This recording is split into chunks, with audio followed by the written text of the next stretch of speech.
this is the first time that I've been invited to such a thing. Really? You've Yeah. never I've done never been invited to a podcast. So you're a virgin podcaster. Exactly. So I feel very nervous because it's like I'm being acknowledged, and there's so many people who do this, and there's so many amazing people, and like just it's rare to get acknowledged, you know? Hi, and welcome to the Dayna Show, where we discuss in English day-to-day life of Israeli citizens, our concerns and aspirations for the country, and everything in between. I'm your host, Dayna Kaplan, and we're so glad that you could join us. Hi, everyone, and welcome to the Dayna Show. I am your host, Dayna Kaplan. And as usual, at the beginning of the podcast, I always mention the hostages that we have, 50 hostages still left in Gaza. We think about them every single day. My son has a friend, Bar Cooperstein, who's still there. And every single day, I am thinking about that boy and what he's going through. We pray for their safe return, as well as the safe return of all the soldiers. And thank you so much for being there for us and taking care of us and keeping us safe.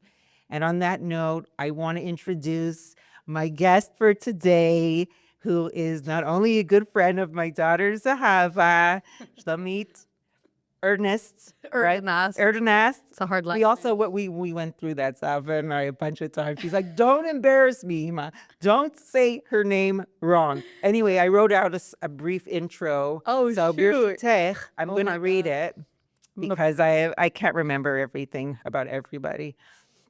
Okay.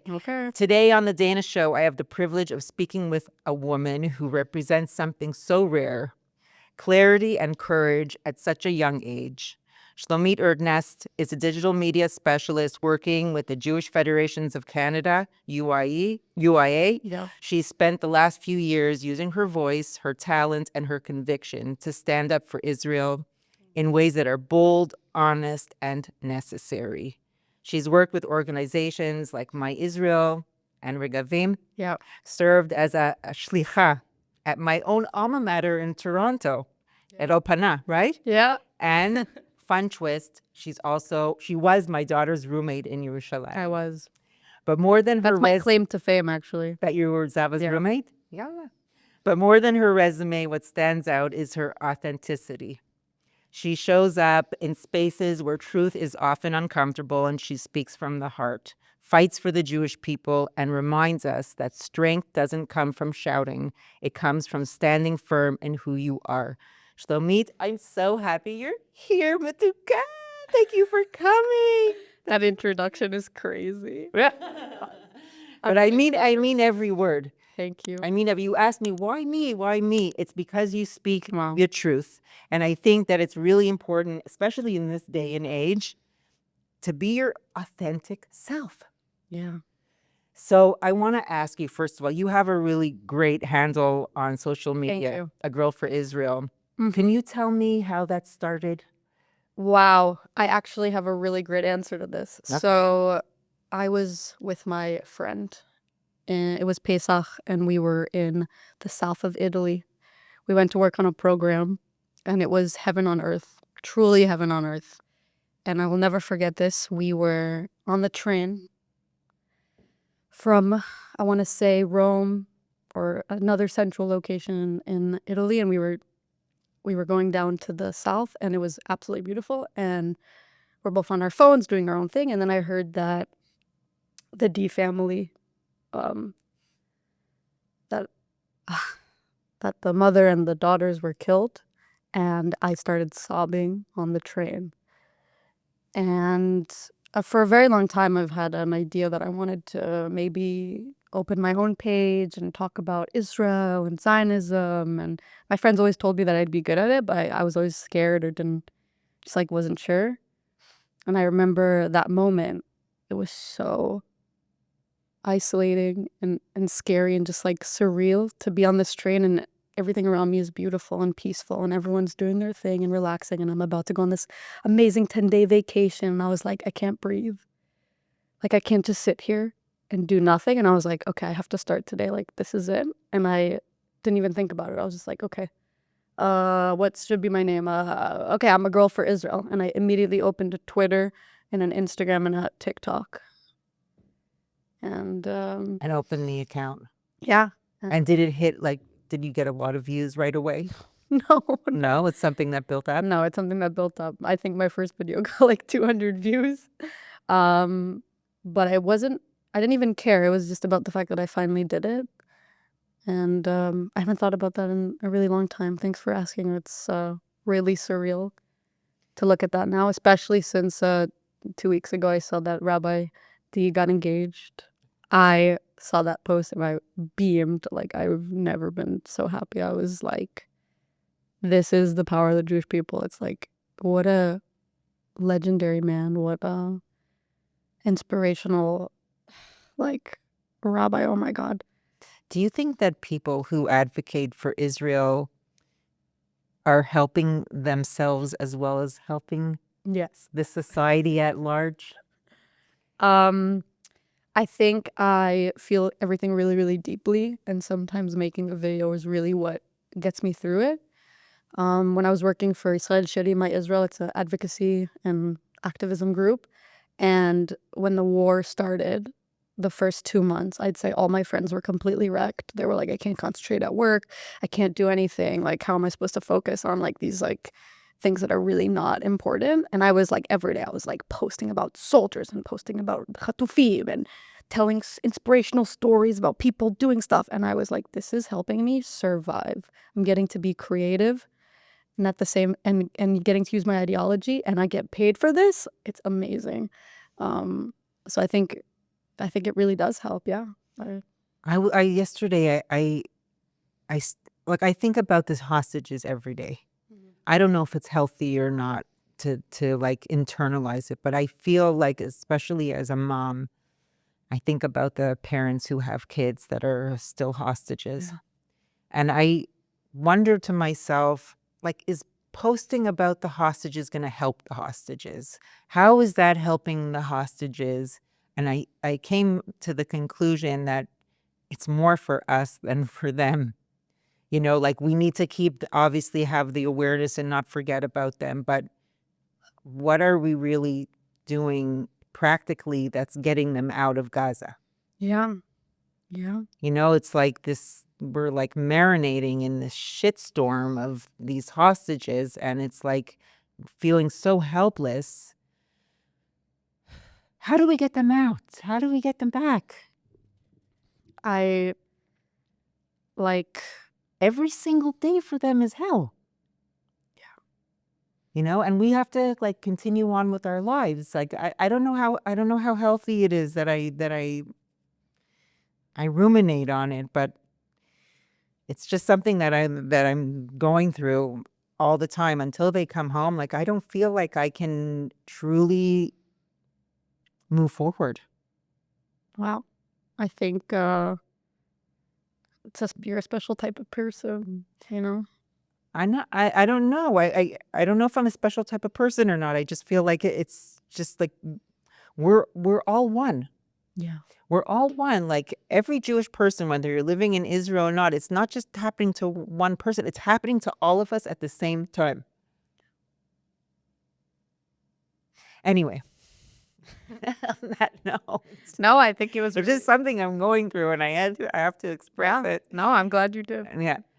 So let's talk about you a little bit. And I want to talk a little about your background. You were born in Israel, right? Yes, I was born and raised in Israel, even though I sound like this. You totally do not have an Israeli accent. What could I say? And a Hebrew accent. I was a gift from God and my parents. Yeah, for sure. For sure. So tell me where you were born here. Okay, so I was born in Hadassah in Kalrim. No. And my parents made Aliyah from Australia. My mom's from New York. And they were extremely adamant about me speaking only in English. When I got home from school from Ghana, I remember being 5 years old and in my head being like, I have to switch to English or they won't talk to me. And that obviously really helped me out in life. I think truly today, the things I do, especially at work, have so much to do with the fact that I'm so engraved in both worlds, in the Israeli world and my Israeliness and the culture and the language, and in this Anglo and Jews in the diaspora. I just understand it. I have a lot of family, I have a lot of friends. I've lived there, I've done it. And I think my superpower is that I'm in both, and I get to take from each and give to the other, and also knowing how to give to one another. That means the things we say and show in Israel, and especially in the tikshoret, it's not the same way you could show it in the diaspora, and you have to know how to like talk to each group, and I think I know how to do that. So thank you, Mom and Dad. Shout out to Nili and Abi Erdynast. Where were you born here? So not in Hadassah, in Yerushalayim? Your Yeah. parents are from Yerushalayim? I'm born and raised. My whole life spent here. I remember only when I hit university, so I started making friends who like from Ra'anana and Natanya, and I was like, oh my God, you guys are so different from us Yerushalmis. Like, it's crazy. Every time I go to Tel Aviv and I go to a cafe and I start talking to the waitress or something, they're always like, "At Yerushalayim, nachon?" And I'm like, how do you Really? feel? What is it about? They're like, "Yesh lach ta esha Yerushalmit." You have that fiery Yerushalayim energy. I'm like, Isn't it okay. interesting that in Israel, like almost every city has like a different personality? Mamash. Like if you've been here long enough, you can pick up on the nuances of like it's really cool, right? Yeah, you really can. I think I always say that Yerushalayim is like the fire city. And I think, yeah, we Yerushalmim, we have that fire. Everything is on fire in Jerusalem. If it's political, if it's the Knesset, our relationship with our neighbors and whatnot. It's just, that's how it is in Yerushalayim. Yeah, it's an interesting place. Yeah, Modi'in is a lot more, let's call it, grounded. Grounded? Quiet. You know what? I hated Modin when I first started out here. It was so boring. It was like living in I was going to say graveyard, but more like a library. Okay. But when the war started intensifying here, I was so grateful. Really? Yeah, I was so grateful because thank God, my kids grew up in a place that was safe. Yeah. Yachasit, like relatively safe. Yeah. There's, thank God, no piguim. It's like it's kind of like the forgotten city. Yeah, mamash. And like in Israel, that's what you want. You want to have as much safety as possible. I think being Yerushalmi is, I remember showing up in high school and we had like, there was different kufot. So I remember one time there was a lot of terror attacks, and I swear my friend shows up and she takes out of her bag, her notebook and her computer and a pan. I was like, what? She brought a pan. And we were like, are you normal? And she's like, I'm ready. And I think that's like if someone would like come up to her, she'd take out her pan and hit them. Yeah, I mean, there was a case where someone stopped a terrorist with an umbrella.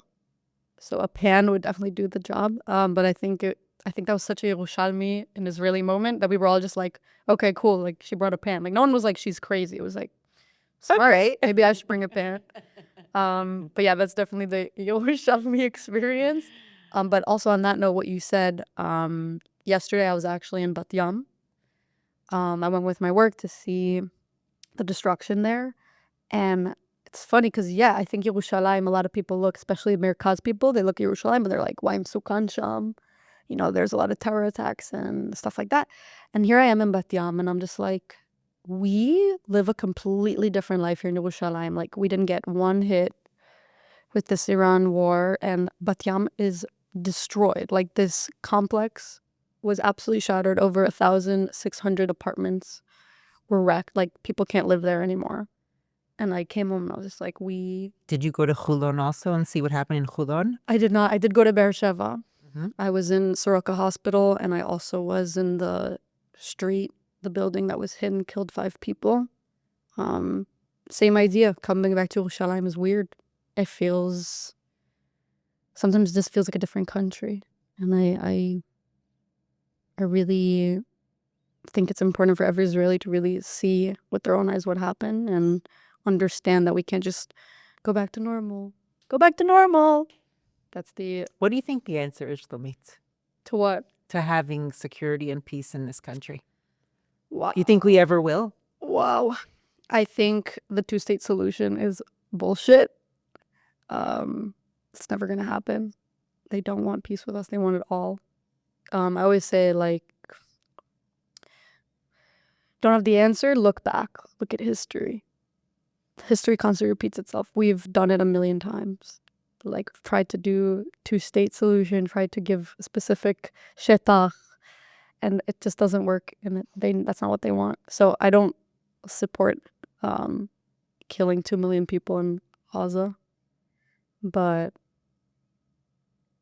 hopefully us young minds, we could think of something together. I think something I was talking about with my family recently is that this is a problem of like the young people. That means the people who are falling in Gaza and the Khatufim, not all of them, but I feel like this war is really a problem of the young people here in this country. We're dying in like the wars. Yes. And I think that the solution needs to come from the young people. So, I appreciate all the politicians and all the minds that have been working at this for 60 years, but I think it's time for something new, something fresh, and I think maybe, if ever, the answer will come from the young ones. So I'm just doing what I can as a young one. Yeah. Maybe I'll have an answer in 5 years. I think I'm young and I need more time. Shlomit for prime minister. That's what Zahavi says. Do you have any aspirations to go into politics? Not really. I mean, I think one of my biggest role models is Golda Meir, and I read her book, and like she was. And you and Zahava both have socks. Yeah, we Golda do. Meir We do. socks. Golda was so tired. Like when she became prime minister, that really destroyed her physically and mentally. She had cancer while Yom Kippur War was going on. And she did so much before that for the country. And then like when she became prime minister, that's when it got like really exhausting. So I feel like I never want to get to that point. I think there's a lot you could do for Israel, not as prime minister. So right now I think that's where I'm at. But who knows, maybe in 20 years this podcast will show something else. It depends. If you want it, you'll do it. Yeah. I think the responsibility is too hard. Yeah. I think... Like when people are down on Netanyahu for things, I'm like, who else would want that position? Even forget Netanyahu. Look at the United States, like Trump. People are always criticizing Trump, but who would want to have all that responsibility? Yeah, I don't want to. I'm scared of it. Someone's always going to say they're doing something wrong. Exactly. No matter what. You're going to be criticized and you're going to be under a magnifying glass the entire time. You don't have any privacy. Especially here in Israel, they're like, you bought a bottle of vodka we saw. Was it for your own pleasure or was it for work? Yesterday, I saw a post, I think it was on Facebook, about Netanyahu's son, how he bought this apartment in London, and they showed the amount of money. And I'm like, who cares? Like, leave the poor guy alone. He's not supposed to buy an apartment. Like, leave the guy alone. Like, I don't care. Like, how does that affect me at all? About what you said before with should we be thinking about the Chatufim 24/7? So people were saying, like, he shouldn't be getting married when other people can't be getting married. But I think that's not fair. Like, I think Israeli resilience is doing it anyways, right? It's 1 second. Israeli resilience is the answer to the Chatufim. Yeah. Us thriving and not surrendering to the pressure, the weight of what's going on is the answer. Yeah, Israeli resilience is marrying the pilot and having that pilot leave that night to attack Iran. My friend's friend was at that wedding. Really? True wedding. They got married, the pilot and the lovely girl, and after the wedding he was like, honey, I gotta go attack Iran, and he left. And I don't think the bride was upset. I think that was like, they're building, not only are they building a home in Eretz Israel, her husband also just goes and does his job. That's Israeli resilience. Listen, I think that I've actually grown as well, because on October 7th, when my boys went to fight, I was destroyed. Like I crumbled. But my son told me a few days ago that he's going to Gaza for a few months. And instead of like freaking out, I mean, I still had a little bit of that as well, but I was proud of him, because he feels like it's an honor to protect the country, to stand up for the country. And like, your generation is so impressive. Yeah. Like I'm so I'm honored. I feel like yay for me. Like I think I did a really good job.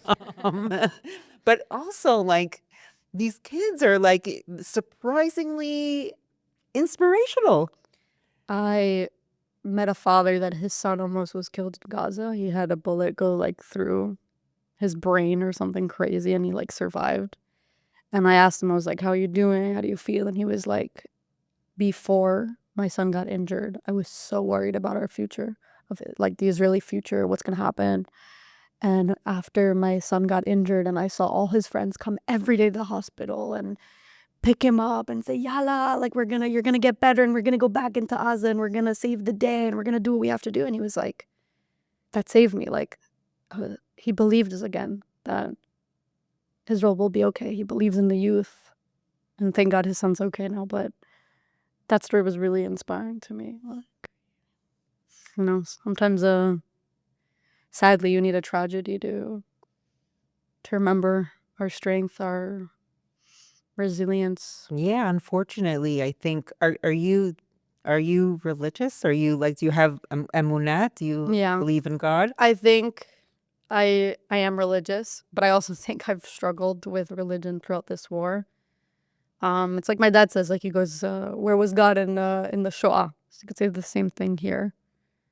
But there's also a lot of miracles happening all the time. And there's a lot of good that people are doing. There's a lot of mitzvot and chesed that people are doing now that they otherwise wouldn't have. Unfortunately, it's because of the tragedies that we have. But when we have those tragedies, it brings us together. Okay, even though we still have a lot of polarization, but it brings us together, and it also just brings out the best in people too. Yeah. Right? I mean, look at you. Look what you're doing and your influence and your work with Canada and all these different federations and stuff. I think the best example I've seen of what you're talking about was my friend Rachel, who lives in Ohio. So she comes to Israel every couple of months, and she became friends with this guy, Shlomi, in right next to Kibbutz Be'eri as a food truck. And basically, I met her at a Shabbos meal, and she was like, yeah, on Sunday, I'm going down at 6 a.m. I'm going down to Be'eri, and I'm going to be feeding soldiers the whole day. And I said, what? Why would you do that? And she's like, that's what I have to do. This is my job. And I said, could I come with you? I'd love to film this story. I'd love to share it. She said, yeah, sure. So the next thing I know, I'm there. I had no plan to how I was going to film it. I had no plan at all. I just knew there was a story here and I wanted to tell it. And next thing I know, it was so beautiful. She's like this beautiful girl, and she was just making hamburgers. And she fed probably like 200 soldiers at least that day. We went down to the border. It was crazy. And I filmed it. And I like edited it really quickly, put it together and posted it. And also what was really great in this video is she very clearly was talking about what it means to her to be a Jew and how we all have to help, and this is our time. And she's a Chabad religious Jew. And I posted it, and I want to say we woke up the next day and it had over 120,000 views. It went crazy viral. And we actually ended up recruiting, giyasnu, over like $6,000 for the food truck. It was crazy. And I think that was in a really, really uplifting video in that way of, this is our job. We have to do more mitzvot and we have to be there to our fellow Jews. And this is the time to put in the work. And I guess to me that felt like I was like, this is my shlichut. I'm finally doing something in this war effort, because that video made rounds and I think inspired people to do more mitzvot and to go outside and help, physically go outside and help, do what you can. And that felt really great. Do you think that the Jews in the diaspora want to help what's going on? Yes, I think they're You think they feel frustrated? Yes. They're there now? I think they feel so far away. They feel crazy isolated. I think. And they're also going through their own crap now. 100%. I think the average Jew in the diaspora can't just leave. They always say, come Ikalia, come Ikalia. He can't just leave everything. He has a job, he has a family, he has roots, but he still wants to help in any way that he can. And a lot of times it's money, but they're just thirsty to see. Every time I post these, like all these especially Canadians, they're all like running to the footage and commenting and saying like, this is great, show us more. Like they just want to be part of it as much as they can in their own way. They really do. What do you think about what's going on in Canada with the anti-Semitism? I think I happen to have a lot of connections around the world. If it's Australia, if it's England, Right, it's everywhere. if it's Canada, if it's New York, they're all scared. It's all the same crap. It's all the same wokeism. Wokeism? Is that the word? I don't know. You would know better than me. It's all the same. You're more woke than I am. It's all We'll the get into same- that in a moment. Yeah, it's all the same woke agenda that's getting everywhere. And they're all scared, but I don't think they're gonna leave. I don't either. They're not gonna leave. They're gonna deal with it. Just like people are like, oh, how could you not leave Israel? And it's like, no, we're gonna deal with it. This is our home. We're gonna stay. So that same Jewish mentality is in the diaspora too. They're not just gonna leave. Yeah, but like you said before, we learn things from history, Yeah. right? And so don't you feel like they're maybe a little bit naive to think that things are going to get better? You know, I had here a few weeks ago Pesach Wulicki. He's a friend of my brother's from our childhood, and he does a lot of work with the Christian community and stuff. But he said, like, he had a friend that has said from Toronto also, and he asked him, he's like, at what point do you think that the Canadian Jews are gonna pick up and leave? And They won't. They won't. They won't. They won't. And I worry about them. I worry about them because I have family there, and I don't know. Like I feel so much safer here. I don't even want to go to Canada. I'm like nervous. I'm really nervous to go there. I don't want to. I don't want to be a victim of anti-Semitism like that. I'm afraid. Yeah. I think two things. One, could you say what the Jews in the diaspora are going through now are like what happened before the Holocaust? I think it's a different world. Does it mean that they'd have to leave? Maybe. But I think this idea of saying like, oh, you saw what happened then, it might happen again. I think it's not going to happen again. Something else will happen, but it's not going to happen again. It won't be. It'll come in a different form. It is coming in a different form. Right. But so I think. But don't you think that like not living your true self is a horrible way to live? If you can't walk outside and wear a Magen David on your shirt, then like what kind of life are you having? You have to hide your religion. What are we, Moranos again? Like that's not a life. I think I'm conflicted between like staying safe and like physically hiding your necklace and being ashamed if you put it away. It means I'm constantly talking to my friends about it and I'm like, no, go outside, wear your kippah, wear your necklace. Like you have to, if you show fear, then they win. That's right. You need to physically go outside. And that's why I'm like, yes, I want them to make Aliyah, but on the other hand, if they leave, then we lose. It's really important to have Jews in the diaspora. We need that connection. We need Jews all around the world. That's what makes us strong. Part of the reason America is so close to us is because there's many millions of Jews in America. If they all made Aliyah, that would be on one hand, it would be amazing. But on the other hand, how does that affect the Western world? How does that affect our relationship with America? How does it affect Israel? Having leaders all around the world, Jewish strong leaders all around the world is important. Having Jews all around the world is important. Part of the problem is that people don't know Jews, right? It's very easy to think all these things that you hear, all this propaganda, until you meet a Jew. You meet a Jew, he's wearing his kippah, he's wearing his Magen David, and then suddenly you are faced with it. You have to acknowledge it, that someone here is before you, he's real, and that's important. So yeah, make Aliyah, but on the other hand, like we need these people there. We need you to wear your Magen David. We need you to wear your kippah. So, and then again, it's protect yourself, be yourself. It's very, very, very complex, and I think there's no one right answer. Have you struggled with that also in a personal way? Yes. Yes. Very differently. But I'll answer that. But I first want to say that I went to see a concert in Belgium. And I was with my friends, Which concert? Taylor Swift concert in Belgium. It was my amazing. Lord. Shout out Taylor Swift, you Zionist. And me and my 4 friends, and they were like, Shlomit, we're not going to say where we're from. And I was like, if anyone asks where we're from, I'm saying I'm from Israel. I don't care. I will face like I was scared, but I was like, I'm going to face it. I don't care. And it happened a couple times where I met people and I was like, I'm from Israel. And I met all the reactions were fine. They were good.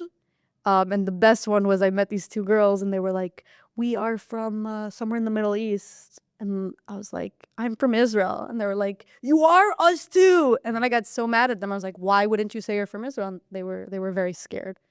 So I think it's all about finding the right moment. But there's definitely a time to stand up. And maybe that's my personal story. Obviously, as a religious Jew who came out of the closet. Came out of the closet. Came out of the closet, yeah. So that was definitely constantly needing to face that head on. So I think there is a What correlation. do you like to be called? Like Gay. You should just First of all, I have to make a disclaimer, okay? Because Zahava, she's gonna kill me. It's okay. If I say anything that's like maybe borderline inappropriate, but I just want you to know that I don't have a mean bone in my body, and if I say anything wrong, it's only out of just not knowing what the right thing to say. Yeah, no, it's okay. Please continue. I think maybe through my personal story, then I could relate to what it's like to feel like you can't come out if that's come out as a Jew in public. Okay. But I think I've seen it time and time again that you will surprise people. Every time I come out, they're like, what? You? You don't look gay? You don't act gay? You don't this? You don't that? And I'm like, this is so important. I think you look very gay. Now I do, but I used to not. I used to. Now I do. Now I do. I think you got a picture. No, I used to. Yeah, you're right. What does a gay person act? I mean, I understand the tipus but still, it's like it really shouldn't make a difference at all. Yeah. No, but I look gay now. You're right. Okay. No, but do you try? Am I trying to look gay? Yeah. But wait, I want to go back to the point because it's important, and that is that to your personal story. Right. So I really believe that coming out is really, really important. It constantly makes people have to change their beliefs, and it's very much the same way about coming out as a Jew in a space where theoretically it's different, it's not okay. So obviously, if you are worried they're going to harm you physically, don't do it. That's if you're gay or if you're a Jew. But I think if it feels safe enough, then it's always the right decision to say you're a Jew or to say that you're gay, because that's the only way people grow. The only way people grow is through personal connection. I was recently at a wedding, and there was this guy there in his 60s. He looks like a rabbi in his 60s. And we were actually at a gay wedding. So this is already like a crazy situation. This guy's at a gay wedding with his wife. And I started talking to him. And I was like, why are you here? And he's like, I'm here because my wife wanted me to come. And I'm like, oh, so you're like, you don't agree with gay weddings? Like, how do you feel? And next thing I know, I'm in a 45-minute conversation with him about what does it mean to be a gay religious woman. And this guy, his mind was blown. Okay, he's 65 years old. He's had many, many, many years to build in his head what it means to be gay, especially what does it mean to be a gay woman. And suddenly he's faced physically with someone, and that box has to be opened and changed. And I could tell he's having a hard time because it's like there's a lot of it takes brain space to change it now. He's like, he doesn't want to. It makes him feel uncomfortable, but he's finally growing. And that is just the same with someone who's meeting a Jew for the first time. It's like, what? You're gay? Or you're not religious? Or you don't agree with Bibi? It's all these different, and they're all the same at the end of the day. It's about changing the stereotype and meeting and seeing head on what it means to actually be a Jew, and meeting many different types of Jews and meeting many different types of gay people, and constantly opening and reopening the box that someone made in their head for over 20 to 30 to 40 years, right? Do you consider it a blessing or a curse? Oof. Because I know that it's not, it can't be easy in certain situations. Just Yeah. like being a Jew in certain situations is not easy. And I'm sure that you've encountered a lot of different pushback. What do you think? So first of all, I think I've been very lucky in my life with the people that I know. I haven't had anyone outright being like, I'm not going to be your friend anymore, you're gay. So first of all, there's people much less lucky than me. So I want to start with that. Do you know people who are still in the closet? Yes, Betty. Many? Yeah. Yeah. Also religious? Yeah. It's very hard to come out in the Jewish community. Yeah, I'm sure. I think by the way, I told my kids, like, I don't know, maybe like 10 years ago, that if they ever came to me and told me that they were gay, that I would accept them. Like, just in case they were and they didn't want to tell me. you have the straightest kids. I know, but I don't know if I should say this because I don't want to be offensive, but fuck it, I'm going to say it anyway. Say it. Like, we always joke around like that my kids are gay, like my boy especially, like, you're gay. But and so I would say to them, I'm like, I don't care if you are. So just in case you ever felt like you were afraid to tell me, just so you know, like, I'll accept you no matter what. I wanted to make that disclaimer to them. So I think in the Jewish world, obviously we're ben adam lechavero kabed, like, but I think at the end of the day, Jewish values and Jewish culture really is all about the family and all about the husband and wife. And therefore, when you come out again, it's like, how does this work? That box of what Judaism means needs to be changed or opened. And that's really, really hard, especially for an average Jewish family where they have all these big dreams for their Jewish kids. What is a Jewish success, right? A Jewish success is they got married, they had kids. That's Jewish success, really. The joke is, me and my friends always say that the woman goes, and now she's married and she has kids. It's all good, right? The story always ends like that. Doesn't matter what. But now she's married. She has kids. It's okay. So then, what happens when the kid's gay? Like, is the kid no longer a Jewish success? Right. So I think it's something my parents really had to deal with, of all these dreams they had for me, and then the reality. Siblings? I have a sister. Yes. Okay. But I think that's like a really deep-rooted problem in the Jewish world, which is a Jewish success is marriage and kids. And if you're gay, then how are you successful? How are you a Jewish success? How could you be Jewish? How could you be religious? It doesn't work. And then you have to open that box and say, wait, what does it mean to be religious? It's about a connection I have with God. It has nothing to do with my sexuality. So I could be religious. And I want marriage and kids just the same. It's much more complex, yes, but it's still valid. Would you want to get pregnant? Yes. Yeah, 100%. You want to be the one who carries the child? Me and my wife should carry. Together. We're going to have a bunch of kids. Really? We could have You more. could be pregnant at the same time. We could have you more could do kids. two at a time. Exactly. How fun. How fun. The hormones. Listen, I got to tell you something. Like, some people are like really insensitive, especially women who hate men, and they're like, "Oh, I wish I was gay," right? I hate that. I'm like, I wouldn't want to. It's not because easy out I here. know that myself. I'm super hormonal. I don't know how you could manage two like hurricanes at the same time. Yeah. That must be difficult. But you also understand each other in like in a deeper way, you know? Was it hard for you to come out to your parents? Yes. At what age did you come out? It was a really hard journey for me to come out. Again, I wanted to be that perfect Jew. When did you realize that you were?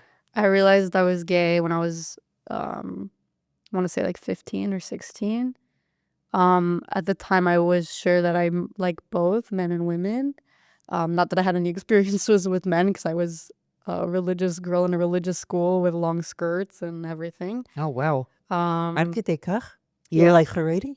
Natilo mi chazak, yeah. Okay. None of my friends had boyfriends. Like, it wasn't something we were all doing anyway. So Right. I never had to figure that out. But yeah, when I was 15 and a half, I fell in love with my friend.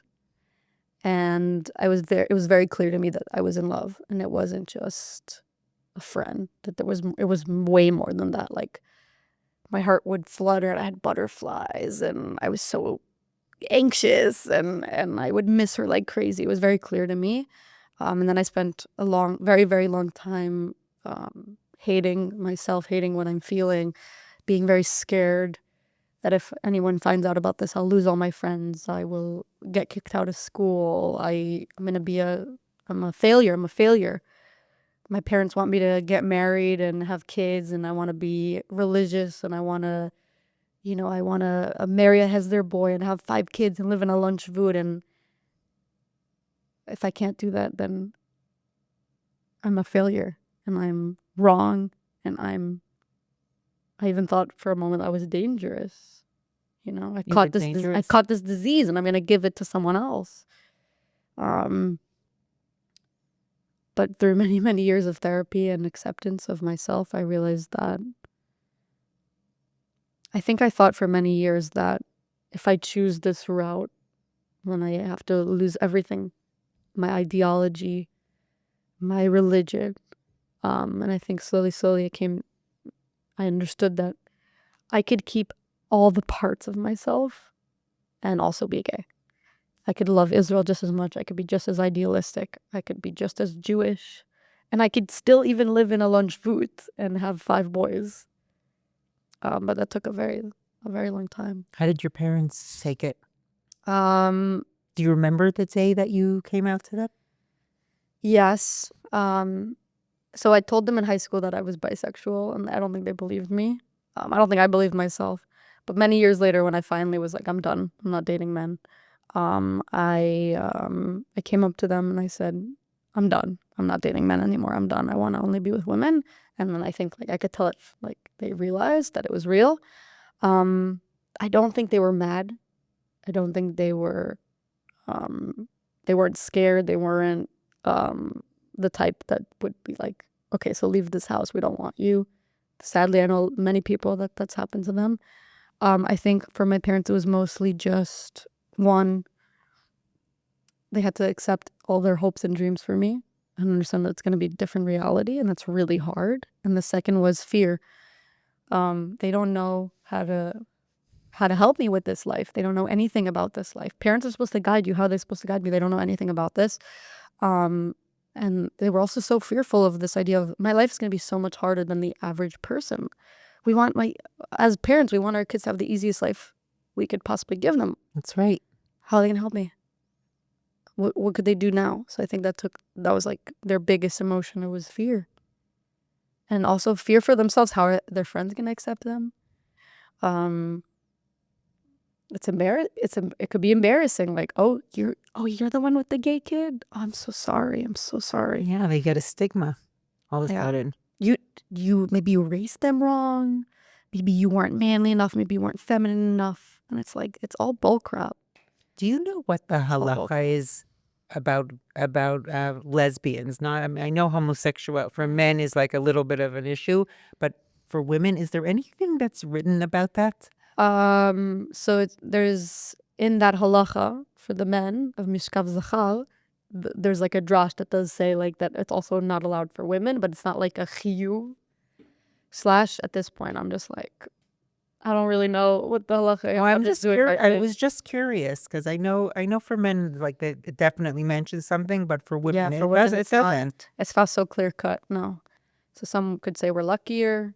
Some say maybe we weren't that important to the Torah anyway, so we just like didn't even bother writing like not lesbian. Women's sexuality, that's not a real thing. We don't even need to write this down. That's true. That's true. It's not really addressed at all. That's a whole other topic in itself. But I've had many friends that think that the reason we are not even acknowledged, not written anything about it, is because we're not important. Women's sexuality is not important, therefore not even worth the time of being said in the Torah that it's wrong. Hot take, I don't know. I don't even know myself if I agree with that. Okay. Do you feel lucky that you live in a country that's accepting? Like we have the gay parade, gay pride parade and stuff. So I think obviously yes. Thank God I live in Israel. and not in another country in the Middle East. We have a lot of work to do, though. Israel doesn't. There's no legal gay marriage, so Right. that's the first. Right. And also on the Jewish community, the religious community, we have much work to do. I'm part of this organization called Shoval, which is all about going to religious communities and sharing what it's like to be a religious gay person. And those Because a lot of people think that gay and religious are yeah, like doesn't go. they're opposites. Well, this organization brings people together. And again, it's this idea that people are there and they hear these stories and they go, what? I was sure that a gay person is this and this and this. And here you are sitting in front of me and you're this and you're normal and you're religious and you have, and like, I have to change the box. I have to change this idea, this stereotype that I have. And again, it brings us all back to where we were in the beginning, which is come out as a Jew, as a gay person, constantly do it. There's no better way to change someone's idea of a stereotype of an idea than to physically meet it. Yeah, I think that it must be torture for somebody who's gay to cut off that part of their life. Because I know there are people who have lived like a single life. Yeah. They've never had relationships or anything because they were afraid to come out. Yeah. Like, how horrible would that be to have such a half existence? Everyone's entitled to their own choice. But I think it's out of fear. Yeah. And that's my issue with Yahadut is like a lot of people think that Judaism is you have to believe in God out of fear and not out of love. And Hashem is a God of love and doesn't want you to fear him or hate him or be scared of him. So if Hashem is out of love, then all of his creations are accepted, right? Everyone is should be accepted. And Listen, I don't know why God made me this way. He obviously had a reason. I'm obviously here on a mission. Nachon. But my hopes is that one day me and God will take this up upstairs and say, God, what did you want from me? Did you want me to not live truthfully? Did you want me not to educate people and affect people and inspire people? What did you want? Was this a test? I mean, this But isn't you this are isn't a helping people. This isn't a test. This is real life. Mm-hmm. You know, it's between me and God, and people could think what they want. I understand. They were raised differently. They were told all these ways, all these stories of how we're supposed to act and what is right and what is wrong. And again, one at a time, meet one person at a time and change their mind and let them see that it could even happen to me. You know, I think it's all about, it's wrong until you meet someone, or it's wrong until it happens to you or to your family or to your Jewish community. What do you think about the queers for Palestine? I think they're insane. They're insane. They're so brainwashed. Okay, this is my spiel. Okay. A gay person has gone through a lot to come out. They have fought against this, let's call it like this big fog of like heteronormative and this big fog of like, this is how you're supposed to live your life. This is what's right. This is what's wrong. The oppressor and the oppressed. And then they finally come out, they're in a place where they're like, I am free. And now that I'm free, I've done the work, I want to help other people be free. And that's where it comes this idea where they're like, okay, my work's done. What can I do now? And they're like, okay, who needs help? And now who needs help is the Palestinians, right? So they're not free. I know what it's like to not be free. I relate to them. I used to be oppressed. They're oppressed. I'm going to help them. I relate to them. I'm going to do what I can for them. It's just that, and deep down, it's just that they just have the details wrong. It's just about that, in my opinion. It's all about the misplaced details, and it really is about this. I think the idea behind it is nice. They really they're like, we know what it's like to be oppressed and be alone and have everyone against me, so I'm gonna do what I can to So I know what it's like and I want to help. But all they would have to do is just a little bit of research and understand that their lifestyle is completely rejected by the people that Yeah. they want to help. So I think a lot of them believe that it's not that the average Arab feels this way, it's the people who are in charge and they're bad. But we don't care about the leaders, we care about the individual person. I think the individual person would kill them as well. Of course. But I think they're just dumb. And I think they're blinded by this this idea that they're the hero. Finally, they're the hero and not the one being oppressed. You understand? Yeah. Do you think that you could use your have you used your voice to like push back on that? It's really hard for me to talk about, like, to talk to other gays, like, who I just feel like I can't talk to them. I haven't done What do you enough. mean it's hard for you? Like in I don't- other I don't make- countries or in I don't other make a lot. religions? I don't make a lot of videos about me being gay and me like fighting these gays Why not? because they're supposed to be my people. How am I supposed to like confront them and be like, you really fucked up? And not only that, I don't think it's so deep rooted in them, they're not gonna hear me. What if that was your shlichut? I don't think that's my shlichut. I don't think my shlichut, I really don't. I don't think my shlichut is making other gays understand that that being a Zionist is a great thing. I think my shlichut is more about the Jewish community and understanding that being gay is okay and that you could be a religious gay person. I think if I knew someone like me when I was 16, that would have changed my life. Really? Completely and utterly changed my life. And people, they're not around. There's not enough people around. Either they completely leave religion, which I totally understand. It's really hard being religious and gay. Or they like never fully come out, or I don't know. I just feel like people relate to me and I could do that work. I think that's my shlichut. So yes, I've been lacking in talking to the gays around the world. Maybe I should do more. Maybe this is my Send a message to them right now. to the gays around Look the at world. the camera and Yo! send it talking. Yo, queers for Palestine, listen up. Right here, this is a gay Zionist. I'm a gay Zionist. And I get it, man. You feel like you've been oppressed your whole life. And you've been the weaker one and the one that's been told that they're wrong. But the average Arab in Gaza, that's not who he is. He's not the same as you. So maybe your intention is right, but your information is wrong. So go read a book and learn that we're suffering here as well. And there's many ways to fight this battle. I don't know. I don't know if that was good. It's from the heart.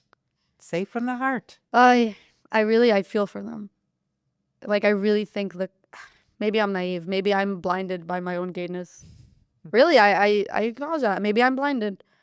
I just think that they're so blinded by this idea of like, I could finally be a hero. I could finally make a difference. I could finally not be the oppressed. I could finally help the people that are oppressed. I was oppressed. It's like, no, you're wrong. You don't have the details. Do you think you could be too open-minded? No. I'm like extremely right wing, and I like Judea and Samaria is like sovereignty for Israel. Like, I could say that and immediately people are like, oh, you're extreme right. So I don't think I'm extremely open-minded now. No, but do you think there's a danger in being Yes. too open-minded? Yes. There's complete it's also this idea of complete loss of labels are important, and you're losing complete loss of like anything, like how old am I, what's my gender. Like, there is a limit to how open-minded you could be. Yeah, I agree. That's why that's a big issue I have with the Queers for Palestine, because I think that they're like, everything that you said is correct, is that they feel like they've been oppressed and they're fighting for the freedom of the oppressed. But you have to take in consideration, the people that you're defending. And they just lose it because Yeah. they're so focused on everyone just doing whatever they want that they lost their moral compass. They lost the plot, as they say. Yeah. And maybe even what you said, which is, it's not really about those people in Gaza. It's about them. That they're like, look at me. I'm doing something. I am fighting for what's right. They don't really care about what's happening in Gaza, and they're never going to meet a person from Gaza, and they're never going to Gaza. But it's about that I think it's just about being able to say, like, I'm gay, and of course I support Palestine. Nothing deeper than that. All right. What's your favorite part of living in Israel? My favorite part of living in Israel is that there's so much nature. And while my cousins in America, when we were 16, they were like, I'm going to the mall, I'm going to the movies. I was like, I'm going to this spring, and I'm going to this beach, and I'm going to this desert, and I'm going to this woods. And they were like, you could just do this on your own. And I'll be home in an hour. Yeah, and they were like, and your parents don't mind? And I'm like, I'm going with my friends for 3 days to camp. So that's like my favorite thing about Israel. There's coffee carts everywhere and nature everywhere and beaches and like woods. And I love nature. And I love that the Israeli people love the teva. We all need it, especially because it's so stressful in this country. So we really need the outdoors. So that's my favorite part about Israel. And also my favorite part about Israel is these Israeli moments where it's like you'll meet someone on the side of the highway, and like next thing you know, you're best friends and you're invited for Shabbos dinner, or your mechanic's trying to set you up with his granddaughter. Yeah, my sister was set up by a woman she met on the bus. She married the guy she was set up with from a woman on the bus that she was sitting next to. That's crazy. Wow. Yeah, so that's very Israeli. Yeah. I love that. Yeah. What about I know this is weird because you don't have a sense of smell. What's your favorite food? Do you have a favorite food here? My favorite Israeli food. Do you really not have a sense of smell? Yeah, I can't smell anything. I lost my sense of smell. Comes in handy having sex with a woman, right?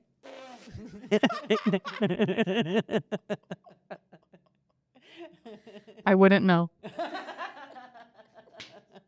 Shlomit, I thought you'd be a little bit more open than that. Come on. Oh my God, I am literally like, I'm very private. Okay. I'm very private. I apologize. It's okay. It's so jokes. It's so funny. It's great. It's so funny. It's all sorry. Favorite food? My favorite food in general is schnitzel. Okay. But my favorite Israeli food is like shakshuka. I love shakshuka. I'll eat shakshuka any day. Have you ever tried sabich? Yes. It's okay. It's all right. I don't understand what the lure is about it. Like somebody told me it was their favorite food. Nothing special. Yeah, an eggplant with an egg. Oh, I like eggplant. I like eggplant, but in a pickle and an eggplant and not it. I don't know. We're too Ashkenazi. Yeah, we're totally too Ashkenazi. I want to know a little bit about the organizations that you're representing in Chutz La'aretz. So I work with 2 organizations right now. One's called AFJS, American Friends of Judea and Samaria. Healthy. And one is called... Josh Haston was here. Yeah, of course. Yeah. Shout out. Hi, Josh. Hi, Josh. Oh, no. I love AFJS. I think they were like, Jews in America love Israel. They're religious, but they don't understand the importance of Judea and Samaria. They don't know enough about this history there, and they don't understand how correlated it is to like Am Yisrael and Eretz Yisrael. Let's educate them. So I get to create so many videos about what's going on in Judea and Samaria, the importance of Judea and Samaria, the history of it. I love it. Would you ever live there? If they're accepting of the gays, yeah, I'd love to. I think the idea... What, do you have to would you have to like go up to a community and be like, okay, I want to live here and I'm gay? Like, do you have to, have to disclose your sexual orientation? I mean, I guess yes, because you're going to shul with your wife, and like you want to hold hands with your wife on the street. Like, I don't want to just like, yeah, I'd rather it just be like, yeah, I'm here with my wife. Like, we want to move here. Like, we have our kids. We want to move here. Like, I don't want suddenly to be like, oh my God, like what? You see, they're like holding hands. Oh my God. Like, die. Okay. I want my kids to feel.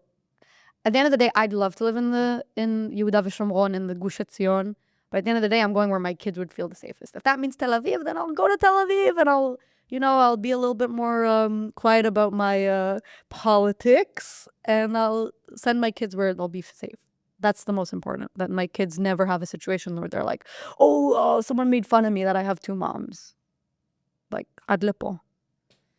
I love Judea and Samaria, and I think like I've learned a lot about how important Yehuda and Shomron is to Medinat Israel.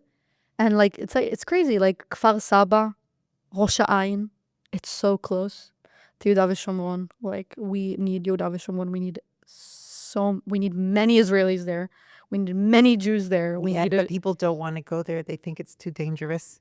Listen, My sister lives there. I'm very reluctant to go visit her. I'm embarrassed to say. every place started as a dangerous place, okay? Yeah. Today there's 500,000 people in Gush Etzion. Feel very safe there now. Oh, there's so many Americans. There's coffee shop. There's a mall. It didn't start that way. Like, every place begins as a scary place, and then if it makes it safer, I would, go live in Yehuda v'Shomron. Go do it. That's how you make a place safer. It's really important. We really זה כזה חשוב. They're protecting all of Medinat Israel. The people who live in Yehuda v'Shomron, they're so important. Melach haaretz. So yes, I would live in Yehuda v'Shomron, but it would have to be an open community. There aren't any now? There are. In the Shomron, there's a lot of open-minded, like, chatzi dati, chatzi chiloni. So yeah, why not? I just need to make sure my girlfriend's okay with that. You have someone in your life now? Yes, Partner? Yes, I do. Wow, she's so lucky. Yeah. Yes, she is. Yeah, wow. Yeah, actually, it's very interesting. She lives in London.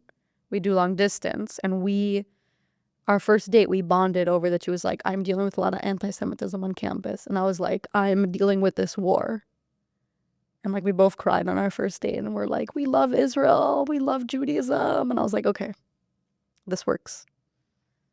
Wow. Yeah. It was really important to me to find someone who was as Zionistic as me, and also just as like understanding of how important Judaism is in your life. I didn't want to lose Judaism just because I was gay. Like, I've met girls that were like, you're really cute, I like you, but like, you're religious. Like, I can't be with that. Like, I don't want to be with someone religious. Like, your religion hates us. And it's like, no. Maybe the people who are religious hate us, but religion doesn't hate us. God doesn't hate us. And I think I want to believe that people are changing, and that most religious people don't hate us either. What's the view of the gay community in Israel on Zionut?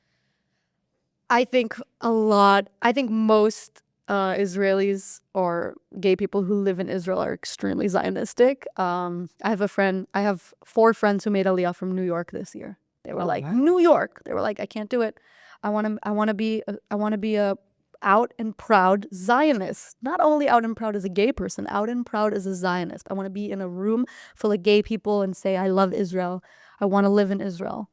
And they didn't feel that they could do that in America. So they were like, I'm done. I'm going to Tel Aviv. And my friend told me, she was like, sitting at a Shabbos meal with a bunch of gay people and being like, I love Israel, is a really healing experience. Wow. It's a crazy world we live in, that it's harder for people to say they're a Zionist today than to say they're gay.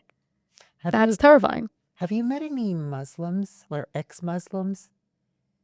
Gay ex-Muslims? I met an Egyptian girl recently that's lesbian, and she had the most interesting story. Oh my God. But basically she was saying that today most of her gay friends are Jewish and Israeli. Wow. And she doesn't have many Muslim gay friends. She came out and she moved to Israel? Yeah. From Egypt? Yeah. Wow. Yeah. She lives in Haifa. Wow. Yeah. These are stories that you don't hear. You should have her on the podcast. Really? Yeah. Hook me up. Yeah, I will. It was really inspiring. Basically, this is actually an amazing story. So yes, I work for the Jewish Federations of Canada, and they had a pride mission. So you had 100 people from North America, okay? 100 gay people, tons, like I want to say like 60 men, 40 women. It was crazy.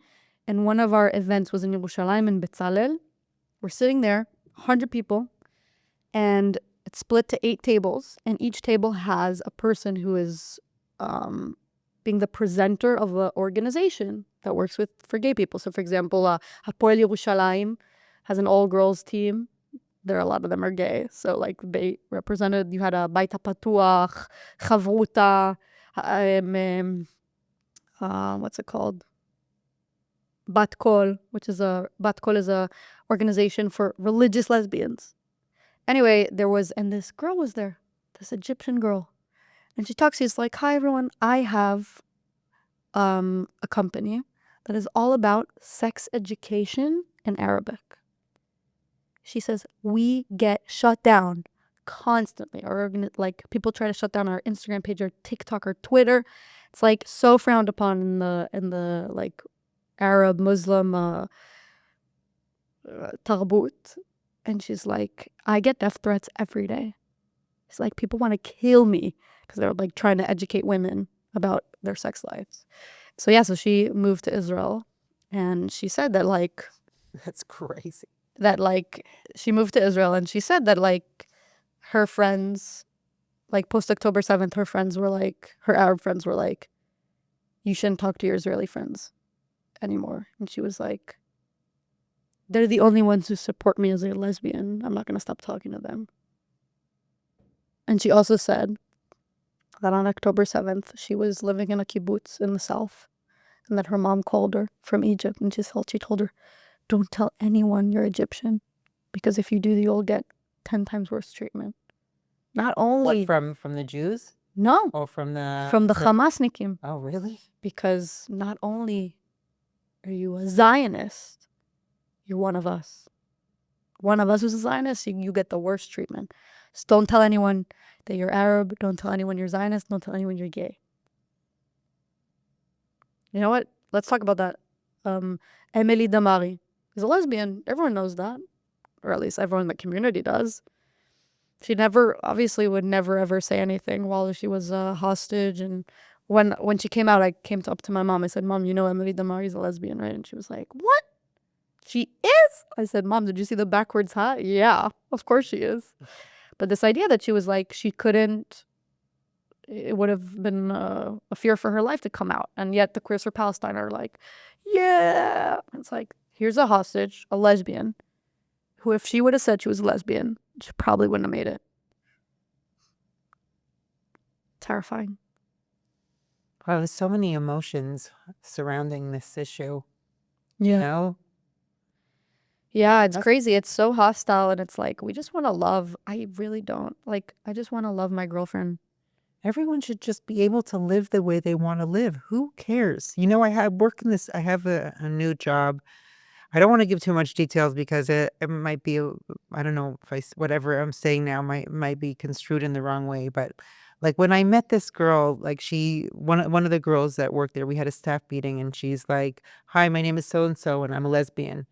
And I'm like, what the hell do I care who you have sex with? I don't care. Like, hi, I'm Dayna. I have sex with men. Like, Yeah. nobody cares who I sleep with. Why should I care who you sleep with? I wish that everyone could just relax. Yeah, so I don't do that. Actually, I'm sure this podcast will be the first people even hear that I'm gay, or hear intimate questions that you've asked me. So I really I'm just like, happens to be I'm gay, but I definitely don't bring it out. But I think people who do that, it's just because they've had a lot of experiences where either they weren't able to share, or they're just like, problems come up later, so let me just bring it out now. They're also expecting to have pushback, I think. Yeah, because they've experienced it. They really have. Like, when next time that happens to you, instead of being like, oh, another person telling me they're gay, why are they doing this? No, I didn't. No, I know, but I'm saying for other people, like, it's not about you. It's about that they've just had too many bad experiences that they're just like, I'm done. I'd rather not get to know you and then tell you I'm gay and then have to deal with the backlash of that. Like, I'd rather just be up in front about it, and then it's like, okay, like, if you don't want to be close to me, like, you already know who I am. So it's like a self-protection mechanism. Yeah. Yeah, she's trying to protect, especially in the workplace. She's like, I'm just going to say it now because, like, I don't know how this is going to affect me. What if I get fired? I know, like, lesbian teachers that have gotten fired because they're lesbians. But we've come a long way. We haven't. We have a long way to go. And that's my mission. You think so? Yes. Yes. Oh, you have no more than me. We have a long, long, long way to go.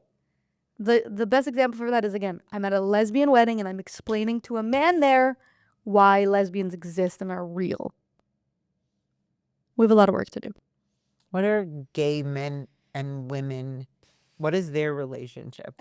Is there like I heard that there was some kind of like strife between. I mean, Do you people. hang out with I gay love gay men, but I think I'm not So do I. I think I'm not the rule. I'm the exception. I think it's this idea that people are like, gay men and lesbians are similar, and it's like, no, the only thing we have in common is that we're both gay. But we have absolutely nothing in common. We're attracted to different things. We live completely different lives. There's more. A gay man has way more in common with a straight woman. You understand? Yeah. So like, I think it's hard. A lot of lesbians have a hard time with that they're like, oh, you guys are the same, and it's like, no. We are literally nothing alike. Nothing alike. What's it like when you bring a girl home to your family? First of all, it took a very long time for me to do that. And also when I did, it was like when I was already pretty sure about the person. And I think it's really great because I think, like I said before, my parents, the biggest thing about it was worry and fear. So when I bring a person home, they're like, oh, this person really cares about my daughter. This person's good for my daughter. And that lowers the worry and the fear. So I think as long as the person's right and as long as the parents are ready, it's really, really beneficial and helpful for the parents. Really helpful. Like, it gives them like a sense of calm. Like, they're like, my kid's not alone. My kid's not alone in this world. My kid's gonna be okay. Do you have a message for anyone who's in the closet right now and who is struggling? What would you tell them? What kind of advice would you give them? I never thought I was gonna come out. I never really it took me a very long time to realize I was actually gay. So first of all, give yourself grace and time.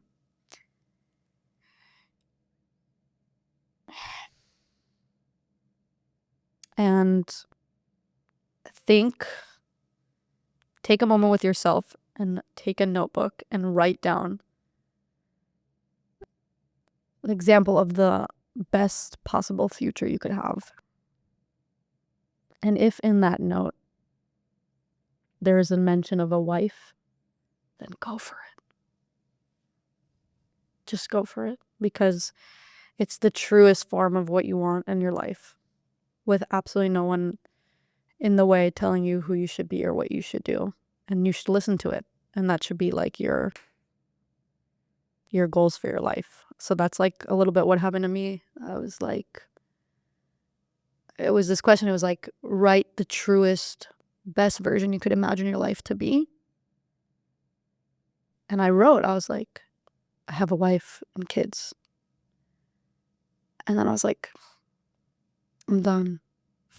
Like, this is really, truly what I want. So I'm just going to go for it. So it's not going to happen in a day. It's good. I had just panic attacks thinking about like getting there, but like baby steps. And you can always contact Shlomit if you need any help. yeah, and it happens. It happens. Yeah. It will happen. It could be a reality. It can be a reality, and it's crazy to believe that, but it can be a reality. It can be real. Of course it can, because I didn't know that. I think we have an obligation I to didn't live know. our authentic selves. I didn't know that. I didn't know it could be real. Not for me. For others, yes. For me, no. But I'm saying for you, it can be real. Amazing. Shlomit, I want to thank you for coming here today. And For asking me very deep, meaningful, personal questions. Yeah, I hope I didn't get too crazy. I hope I'm not going to get in trouble later today. I hope not. You're not going to call Zava and be like, you know what your mom said to me? Oh my God. Well, whatever. She knows that I'm a little on the cuckoo side, so it's fine. It's fine. But If you're not a little cuckoo, you're doing it wrong. Exactly. I like I said before, I think it's really important that people live their authentic selves. We are here for such a short period of time. Yeah. And we all deserve to be happy. We really do. And I think, that's partially of what my podcast is. I don't look at anyone else. I don't try to copy anyone else. I just want it to be authentically me. So I appreciate you and what you've gone through and who you are today. And I wish you a lot of success, hatzlacha in the future. And thank you for all that you do for Am Yisrael, for Jews everywhere. And thank you for coming. Thank you so much. V'simcha rabba. Is there any message that you want to leave people with? Anything you want to promote? Wow, that's a really hard question. I'm actually, it's a big question. I'm going to think about it. Are you emotional? Yeah.